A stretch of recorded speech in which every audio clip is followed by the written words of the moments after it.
Vatimpana etni pasteur Barbier Christina. Akaikin izay manana fo mangorakoraka Jehova ary mamonjy izay torotoro fanahy. Maro ny fahoriany marina, nefa Jehova manafaka azy amin'izany rehetra izany. Amen. Vavaka isika tompoko. Raha eo, mankasitraka mankatelina amin'izao maraina izao, nanomezanao anay izao tombon'andro, fahavelomana izao. Betsaka tokoa ny zavatra velam-pantoka alefan'ilay ratsy indrindra amin'ireny alina maisina ireny, kanefa dia ankehitriny tsapanay fa ny tananao no nahavonjy anay ary dia nanafaka anay tamin'ny fantoka velam-pantoka alefan'ilay ratsy ianao. Saotranao zahay amin'ny alalan'i Kristy Jesosy zanakao iray malala, miay anay isan'andro, momba anay isan'andro, mitsinjo anay isan'andro. Saotranao Jesosy ary dia ny famindramponao no angatahnay amin'izao maraina izao koa, ahafahanay handeha sy hiaina mifanaraka amin'ny sitraponao. Saotra indrindra satria mbola nomenao ny fanahinao mahery, hampianatra, hampahery, hanolo lalana satria anaty tany efitra ny fiainanay ankehitriny, indrindra ny fiainana zanak'olombelona. Antombotra ny andro. Aherezo izay fanahy masonao, tario lalana izay fanahy masonao. Misy saotra tompo, anao ny tera ny ady ny voninahitra mandrakizay. Amen. Miarabantsika ry havana amin'ny anaran'i Jesosy Kristy Tompo avy any Nazareta. Ary dia mbola ampitomboina amintsika lalandava ny fahasoavana ombam-piadanana avy amin'Andriamanitra ray amin'ny alalan'i Kristy Jesosy, ary koa ny fampiraisana miaraka amin'ny fanahy masina. Manarina ny vahoaka ny Andriamanitra. Zany ny lohatenin'ny fampaherezana amin'ny ity maraina ity. Sokafantsika ny bokin'i Ezekela. Ezekela mpaminany toko fa 4:30, andininy 2:20 ka hatramin'ny 9:20. Efa hita izany, vakina amin'ny anaran'i Jesosy Tompo manao hoe: koa ataovy amin'ny taranak'Israely hoe, izao no lazain'i Jehova Tompo, tsy noho ny aminareo no anaovako izany ny taranak'Israely, fa noho ny anarako masina izay nolotonareo tany amin'ny jentilisa izay nalehanareo. Ary ho amasiniko ny anarako lehibe izay efa nolotoinareo tany amin'ny jentilisa, ka dia ho fantany fa izaho no Jehova, hoy Jehova Tompo, rehefa niseho ho masina eo masony aho amin'ny ataoko aminareo. Fa alaiko avy any amin'ny jentilisa ianareo, ary angoniko avy any amin'ny tany rehetra, ka hoentiko ho any amin'ny taninareo. Dia ho fafazako rano madio ianareo ka hadio, ny mba ho afaka amin'ny fahalotonareo rehetra sy ny samponareo rehetra no hanadiovako anareo. Ary omeko fo vaovao ianareo, ary fanahy vaovao no ataoko ao anatinareo. Ary esoriko amin'ny nofinareo ny fo vato, ka omeko fo nofo ianareo.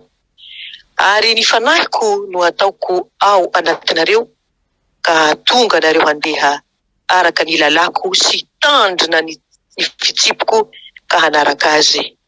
Ary onina any amin'ny tany izay nomeko ny razanareo ianareo, ka oloko ianareo, ary izaho no Andriamanitrareo. Amen. Ray masinao, mana masina anay amin'ny fahamarinana, ny teninao no fahamarinana. Amen. Manarina ny vahoaka ny Andriamanitra. Ny tanjony amin'izany mantsy dia ny voalohany indrindra mba hanamasinana ny anarany, ary ny faharoa mba hatonga ny rehetra hateraka indray, hatonga ny firenena rehetra hahalala an'Andriamanitra, mba hanamasina ny anarany ny voalohany. Ezekela mantsy midika hoe Andriamanitra no mampahery. Koa ny boky ny Ezekela dia ahafantarantsika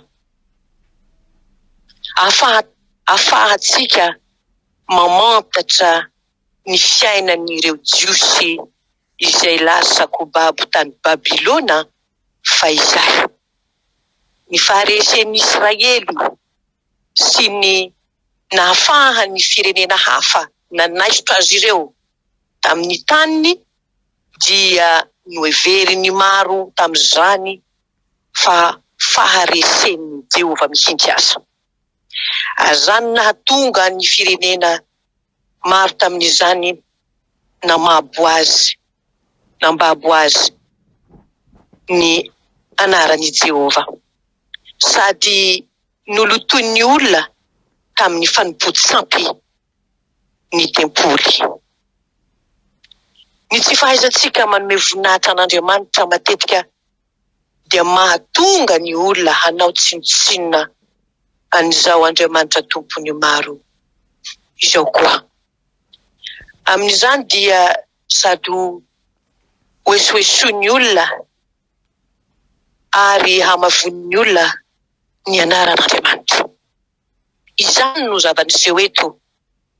Nanimbazimba an'Andriamanitra teo imasony Jetolisa ny vahoakany, ka dia no hamavon'ny olona ny anarany masina. Saro-piaro anefa Andriamanitra amin'ny fahamasinany. Tsy tiany ho valoto ny anarany, ka izany nahatonga azy miditra antsehatra, satria dia Andriamanitra saro-piaro tokoa izy, araka voalazan'ny soratra masina, ary ny voninahiny koa dia tsy mba homeny ny hafa.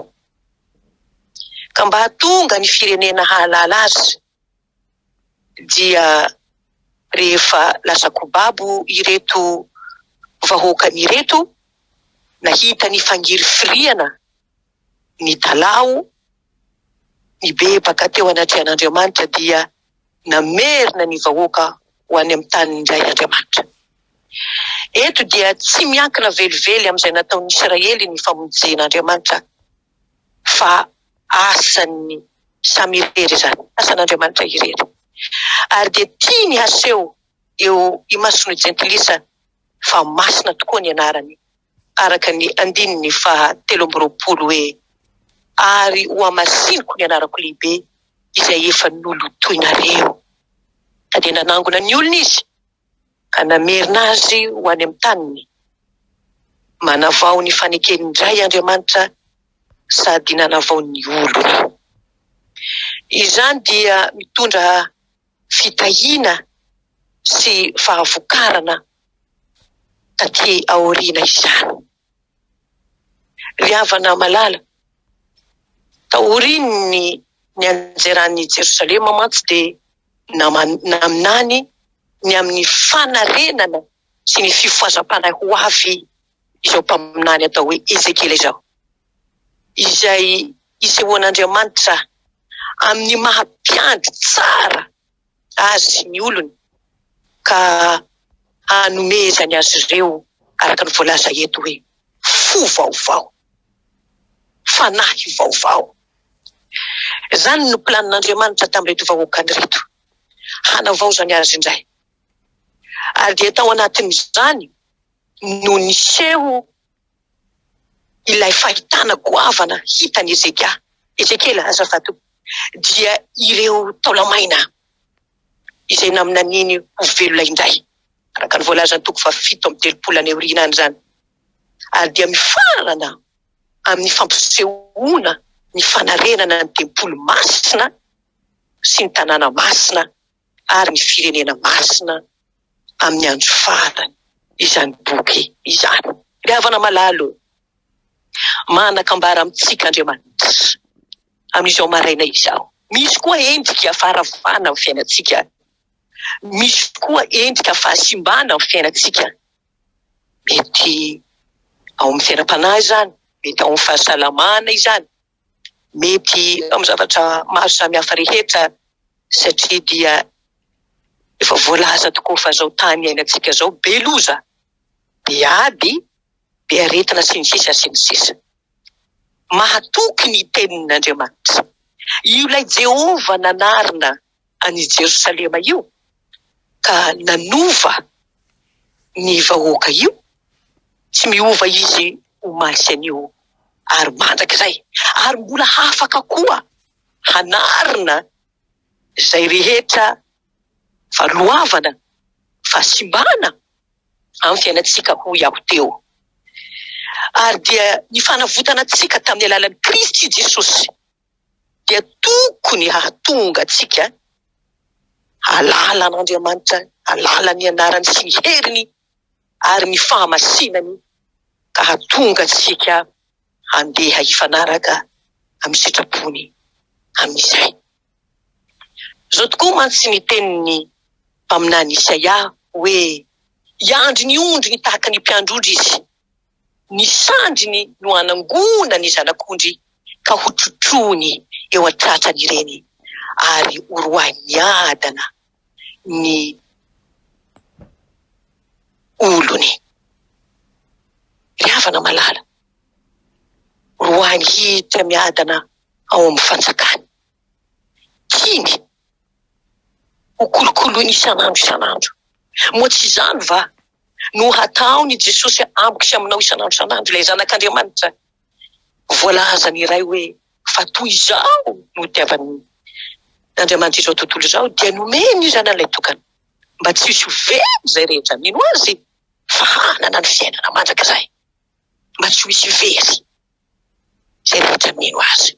Ka ny fandraisantsika ny Jesosy ho tompo sy mpamonjy ny fiainantsika, hialantsika amin'ny zavatra rehetra mety nahababo atsika tahaka an'ireo vahoaka an'Andriamanitra fa izay ireo, araka ny teny tokoa aoka ny fivavahana sy ny fifonana. Hoentinareo mangataka ny zavatra rehetra eo anatrehan'Andriamanitra. Izany tadiavin'Andriamanitra amintsika ry havana, mba ho tonga ho fiainam-baovao, hanana an'izany fo vaovao, fanahy vaovao. Izany tokoa itsika satria izany tokoa no sitak'Andriamanitra amintsika mba tsy hanamavona ny anarany izay hoentintsika. Koa alao hery ary ry havako, Kristy Jesosy ilay nanolo-tena ho ahy sy ho anao teo amin'ny hazo fijaliana, mba hatonga ahy sy anao ka nandresy ny fahafatesany, mba hatonga ahy sy anao ho mpandresy miaraka aminy koa. Izy ilay mpiandry tsara, mbola manome fanantenana ho atsika, fa mbola raha misy koa ny farany sy fonany fanantenantsika. Mandehanao hitompo amin'izao herinao zao, tsy miova Andriamanitra ry havana, tahaka nanafahany ireo voababo, mbola hafahany ihany koa manarina, manafaka atsika amin'izay endrikendrika fahababona rehetra amin'ny fiainantsika. Atolory azy ny fiainantsika isanandro ry havana. Aoka atsika hibanjina mandrakariva ilay efa nandresy ny fahafatesana. Andriamanitra mahery, tsy misy anarana ambony amin'izany anarana izany raha tsy anaran'i Kristy Jesosy. Izy no mpamonjy ary izy irery ihany no mpamonjy. Izy no manarina, izy no manova, ka ninona endrika fahasimbana fahiny dia izao mahatoky ny tenin'Andriamanitra ary tsy miverina no tsy efa nanasitrana, nanatanteraka ny sitrapony omeko fo vaovao ianareo ary fanahy vaovao no ataoko ao anatinareo. Andro ny famindram-po zao ry havana, andao ho sarombatsika izany famindram-po men'Andriamanitra atsika izany, mbola hahafahantsika mibebaka, mbola hahafahantsika miverina, ka andehanantsika hatrany hizotra amin'ilay tanàna vaovao nampanantenan'Andriamanitra atsika. Dia ilay tanàna tsisy ranomaso intsony, tsy misy fisentona intsony, tsy misy alahelo intsony, fa zao kosa fiadanana mandrakizay miaraka amin'ilay tompontsika. Manarin'Andriamanitra ry havana, miteza itsika ho anarin'Andriamanitra, miteza itsika ry havana ho avaozin'Andriamanitra, fa fitiavana mandrakizay tokoa ny tiavany itsika. Sitrak'Andriamanitra, sitraky ny tompo no andovantsika rehetra izao ny fiainana mandrak'izay, ary dia sitrany ihany koa ny ahitantsika teny mbola ity tany aza iaina ao anatin'ny fiadanana, anatin'ny fifaliana, fiainana mendrika ny olona izay niala tamin'ny fahababoana ka kosa mandray ny fahasoavana noho ny famonjena, tsy noho ny asantsika, tsy noho ny heritsika, tsy noho ny tanjakatsika, fa izao noho ny fahasoavana ny vitany Jesosy Kristy nomeny antsika maimaim-poana teo amin'ny hazo fijaliana. Andao ary havana, andao sika hanaiky ny havoazona indray, omena fo vaovao indray, omena fanahy vaovao indray. Fa ny teny Tompo ampilaza fa tiako izay tia ahy, ary izay fatra-pitady ahy dia hita ahy. Amen. Ivavaka isika ry havako. Saotra anao indrindra zahay Kristy Jesosy, fa maniry isanandro tokoa anao ny anarina anay. Tsy hitakao ny hafatesany ratsy fanahy ho ianao, fa ny alany amin'ny lala ratsiny izany no sitrakao Jesosy, mba ho velona izahay. Saotra Tompo amin'ny teninao, fa nilo ny tongotra sy fanazavany ny lalanay. Saotra Jesosy malala, mbola nanirahanao koa ny fanahinao masina, hatonga anay isanandro hikatsaka anao ka hanolo-tena ho anao, manomboka amin'ny fibebana isanandro izany, fialanay amin'ny lalan'ny disonay, amin'ny hevin-disonay isanandro, amin'ny fanaovana zavatra rehetra, tsy fanaraka amin'ny sitraponao, ny sampo maro samihafa rehetra. Mangataka anao ankehitriny, mba haovaosinao tokoa Tompo malalako, fa raha nisy zanaka tokoa no afaka teo, afaka tokoa ianareo ianao. Ianao Kristy Jesosy, mitady sy hamonjy ny very, no indro ankehitriny, mitory ny filazantsara anao, satria dia hatonga anay olom-baovao ianao, mendrika ny anaranao masina, itoerany fanahinao masina isanandro, ary handeha amin'ny fiadanana sy ny fifaliana miaraka aminao. Tsy tanteraka izany Jesosy, raha tsy ny fanahinao mahery no mitaona anay isanandro.